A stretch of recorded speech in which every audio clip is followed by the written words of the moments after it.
छोटा पक्षी और बड़ी इच्छा। एक घने जंगल में एक छोटा सा पक्षी रहता था।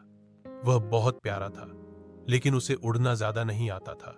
जब वह दूसरे पक्षियों को ऊंची उड़ान भरते देखता तो दिल ही दिल में सोचता, काश मैं भी बादलों के पार उड़ सकता।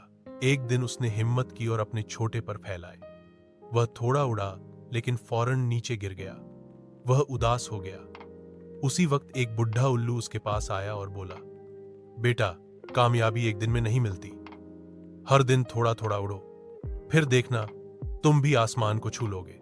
चिड़िया ने रोज छोटी छोटी उड़ानें भरी। कभी वह गिरता, लेकिन हिम्मत नहीं हारता।